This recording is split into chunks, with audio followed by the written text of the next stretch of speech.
ಈ ದಿನದ ಕೀರ್ತನೆಗಳು 130ನೇ ಅಧ್ಯಾಯ 6ನೆಯ ವಾಕ್ಯ.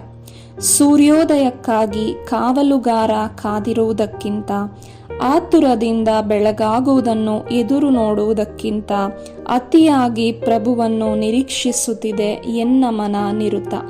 ಪ್ರಿಯರೇ, ಒಬ್ಬ ಕಾವಲುಗಾರನ ಬಯಕೆ ಒಂದೇ, ಬೆಳಿಗ್ಗೆ ಯಾವಾಗ ಆಗುತ್ತೆ ಎಂಬುದಾಗಿ. ಇವತ್ತು ನಮ್ಮೆಲ್ಲರ ಬಯಕೆ ಏನಾಗಿದೆ? ಕಾವಲುಗಾರ ಕಾಯೋದಕ್ಕಿಂತ ಹೆಚ್ಚಾಗಿ ಇವತ್ತು ನಾನು ಕೂಡ ಬಯಸ್ತಾ ಇದ್ದೀನ, ನನಗೆ ದೇವರು ಬೇಕು, ಅವರ ಪ್ರೀತಿ ಬೇಕು, ಅವರ ಪ್ರಸನ್ನತೆ ಬೇಕು ಎಂಬ ಬಯಕೆ ನನ್ನಲ್ಲಿದೆಯಾ?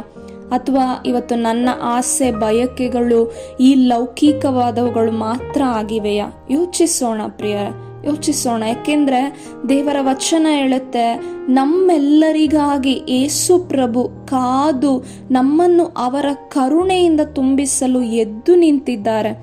ನಾವು ಯಾರೆಲ್ಲ ಹಂಬಲಿಸ್ತೇವೋ, ಯಾರೆಲ್ಲ ಹಂಬಲಿಸಿ ಹುಡುಕ್ತೇವೋ, ಅವರ ಪ್ರಸನ್ನತೆಗಾಗಿ ಬಯಸ್ತೇವೋ, ನಾವು ಕಂಡುಕೊಳ್ತೇವೆ. ಹಂಬಲಿಸಿ ಹುಡುಕುವವರು ನನ್ನನ್ನು ಕಂಡುಕೊಳ್ಳುವರು. ಇವತ್ತು ನಾವೆಲ್ಲರೂ ಈ ಯೇಸುವಿನ ಪ್ರೀತಿಯನ್ನು ಕಂಡುಕೊಳ್ಳುವಂತೆ ಹಂಬಲಿಸೋಣ. ಎಲ್ಲರೂ ಕೂಡ ಕಣ್ಣುಗಳನ್ನು ಮುಚ್ಚಿ ಈ ಸಮಯದಲ್ಲಿ ಪ್ರಾರ್ಥನೆ ಮಾಡೋಣ. ಅಪ್ಪ ತಂದೆಯಾದ ದೇವರೇ, ಈ ದಿನ ನಿಮ್ಮ ಪ್ರೀತಿಯನ್ನು ಅನುಭವಿಸುವಂತೆ ದೇವ ನಮ್ಮಲ್ಲಿ ಆ ಒಂದು ತವಕ, ಆತ್ಮೀಕವಾದ ಹಂಬಲ ಉಂಟಾಗಲಿ ಅಪ್ಪ. ಎಲ್ಲ ರೀತಿಯ ಆತ್ಮೀಕವಾದ ಸೋಮಾರಿತನ ಯೇಸು ನಾಮದಲ್ಲಿ ನಾಶವಾಗಲಿ ಎಂದು ದೇವ ನಿಮ್ಮ ನಾಮದಲ್ಲಿ ನಾವು ಪ್ರಾರ್ಥಿಸುತ್ತಿದ್ದೇವೆ. ನಮ್ಮ ಒಳ್ಳೆಯ ತಂದೆಯೇ, ಆಮೇನ್.